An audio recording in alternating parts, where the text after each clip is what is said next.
Hello my dear students, in this lecture we are going to see Erikson cycle. This is also air standard cycle or air cycle.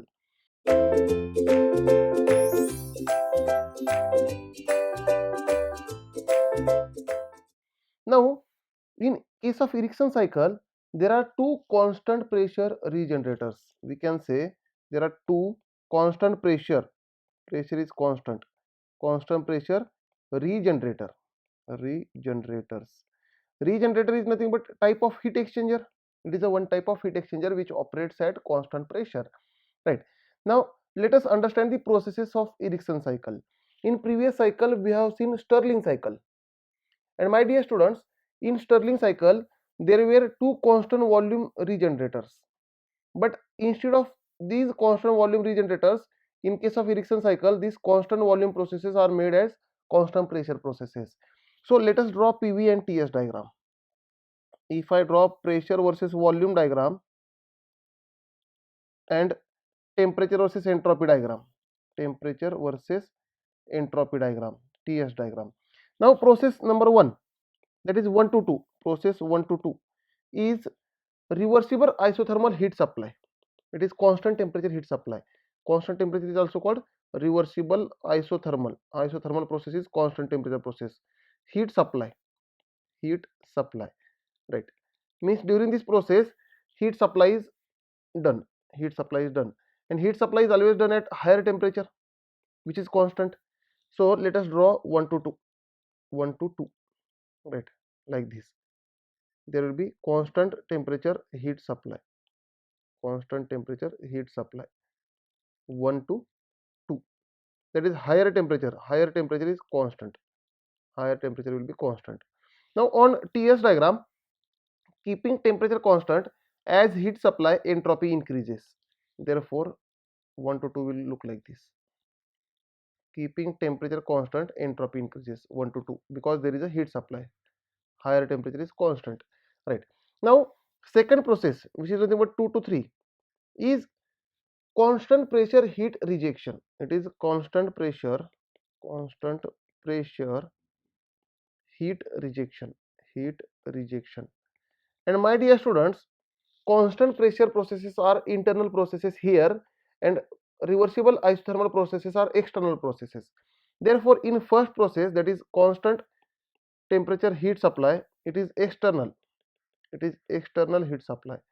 But my dear students, here in case of constant pressure process, it is internal process, it is inside the piston cylinder assembly, right?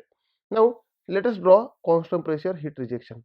Means keeping constant pressure, heat is removed, that is volume decreases, right? Therefore process 2 to 3 will look like this, that is pressure is constant. And again at constant pressure heat is rejected, means entropy decreases, and as heat is rejected, temperature and both entropy decreases, right? The diagram will come like this. This is 2 to 3, this is 2 to, we can say 3, which is nothing but constant pressure process. Now next third process is 3 to 4, which is reversible isothermal heat rejection, reversible isothermal heat rejection, heat rejection. And my dear students, heat rejection isothermal processes are external here. That means in case of reversible isothermal heat supply, external heat source supplies the heat to the engine, and in case of reversible isothermal heat rejection, the engine will reject heat to the external source or sink, we can say sink, right? Let us say fourth process. Now we have to draw this process 3 to 4. We first of all draw this 3 to 4 reversible isothermal heat rejection. As there is a heat rejection and reversible isothermally, so volume decreases reversible isothermally. Therefore on PV diagram the process will look like this, 3 to 4, where lower temperature is constant because heat is rejected to the lower temperature. And on TS diagram, at constant temperature heat is removed, means entropy will decrease, entropy decreases at constant temperature, that is lower temperature is constant, 3 to 4. Now my dear students, 4 to 1 is again constant pressure process, constant pressure, we can say heat supply, constant pressure heat supply, and it is internal. It is internal. Heat supply is again internal. So my dear students, on PV diagram, at constant pressure heat is supplied means volume will increase. As heat is supplied, volume will increase. Therefore, there will be a constant pressure heat supply 4 to 1. Now again, as heat is supplied, on TS diagram, temperature as well as entropy will increase, because heat supply, then entropy will be increasing like this. Therefore, this is a constant pressure heat supply. Now 4 to 1. Now let us do the analysis. Here, for all these processes, let us do the analysis. Now here, while heat supply and heat rejection, we have to consider external agents, that is constant temperature process, and constant isothermal is also called constant temperature process. So let us do the analysis. Here I will keep PV diagram and I will erase the TS diagram. Now let us go for calculation of efficiency of cycle. Efficiency of cycle. Now my dear students, here process 1 to 2, process 1 to 2 is constant temperature process, that is T1 is equal to T2 is equal to higher temperature which is constant, right? And during this process heat is supplied. Therefore, heat supply will be equal to, the formula is mRTH ln of V2 divided by V1. This formula we have seen many times. In Carnot cycle, we have seen this formula. Again, in Ericsson cycle, in Stirling cycle, we have seen this formula. And again, in Ericsson cycle, we are looking this formula. Right? This is heat supplied, and the answer will be positive. Here, the answer will be positive because it is heat supplied. Heat supplied to the system is positive answer. Or again, we can see here, volume V2 is more than V1. Therefore, V2 divided by V1 will be more than 1. Therefore, ln of more than 1 is positive. Therefore, answer will be positive. Now, next, that is process 3 to 4. Is again 3 to 4 is constant temperature process, that is T3 is equal to T4 is equal to lower temperature is constant, and during this process heat is rejected from the system.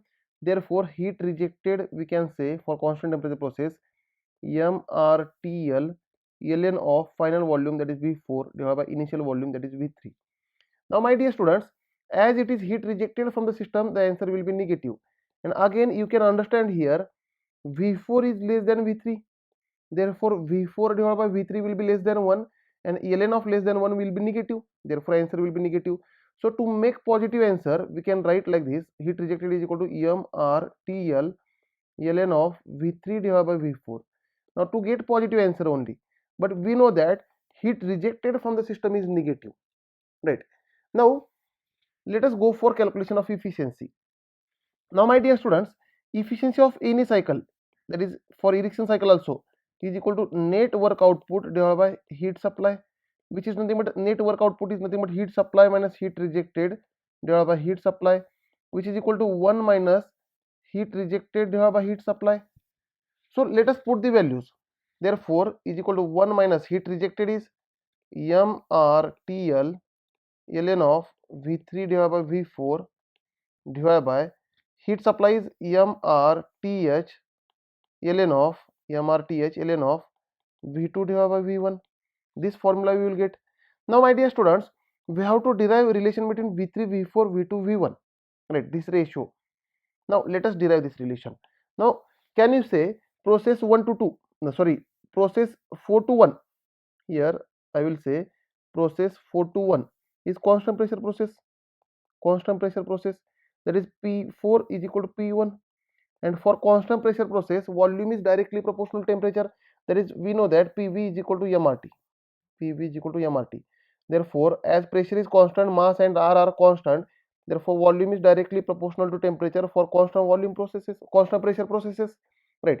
Now therefore here we can write V4 divided by V1 is equal to T4 divided by T1.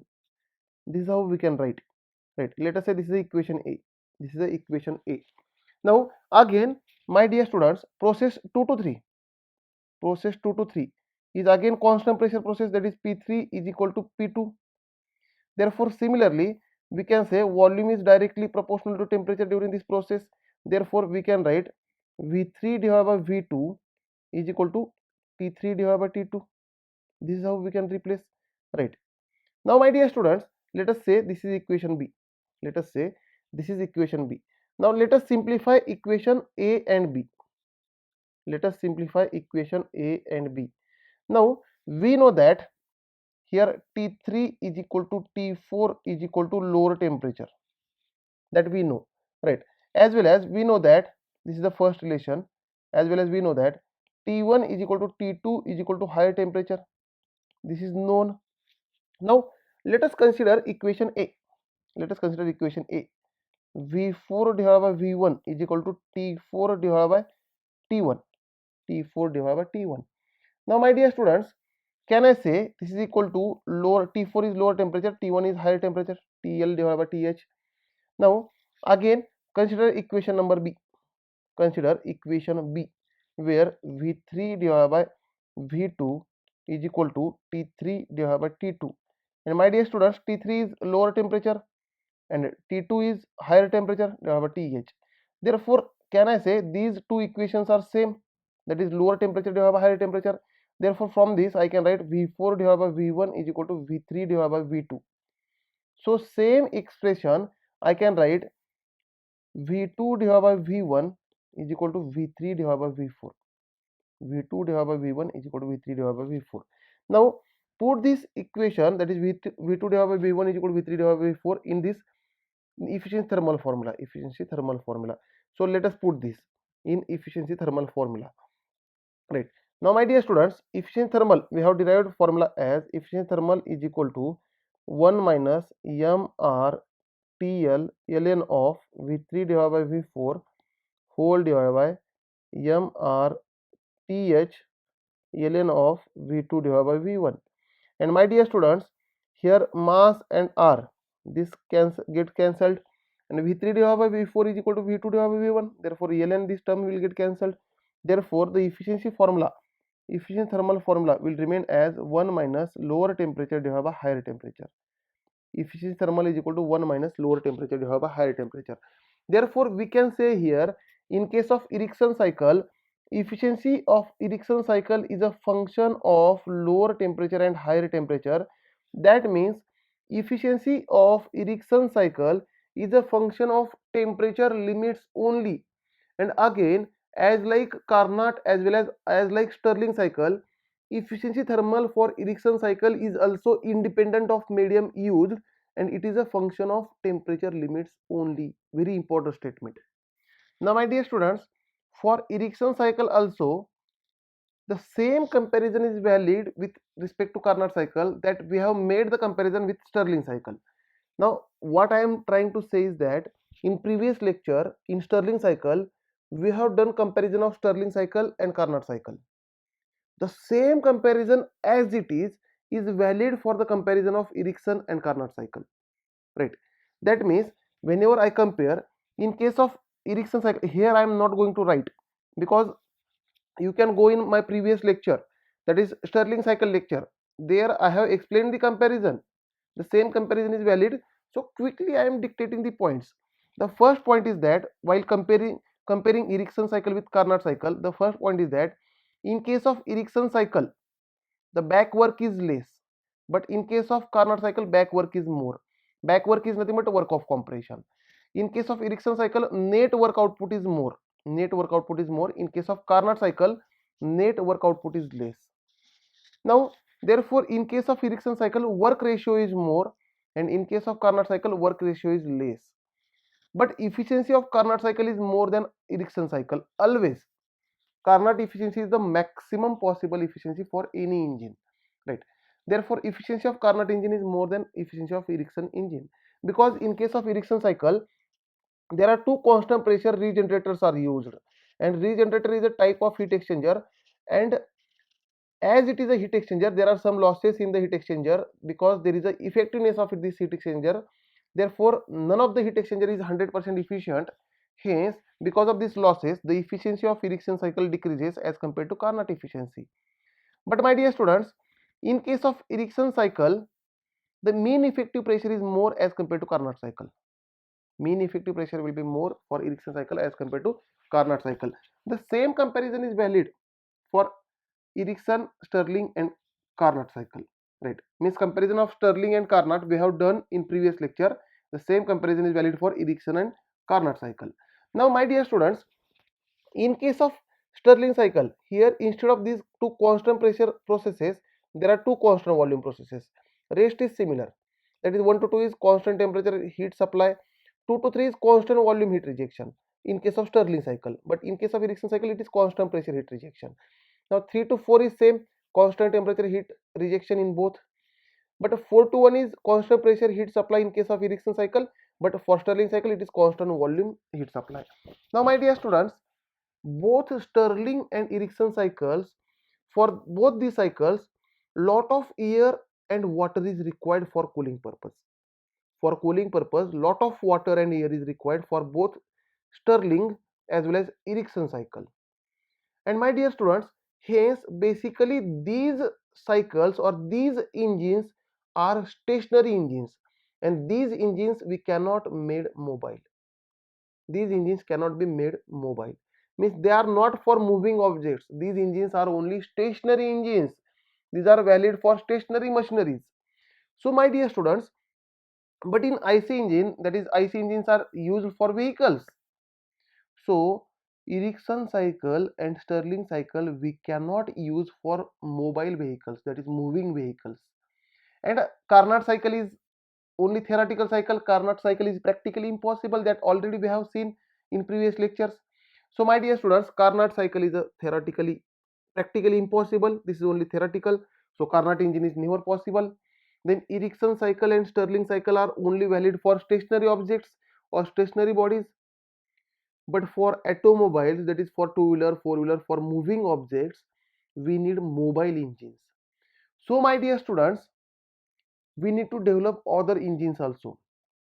Now that other engines or other cycles are called Otto cycle, diesel cycle and dual cycle. So my dear students, in this IC engine subject, the maximum questions will be on Otto, diesel and dual cycle.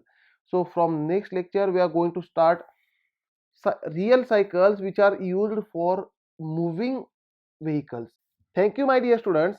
In next lecture, we are going to start Otto cycle, that is SI engine cycle or also called petrol engine cycle.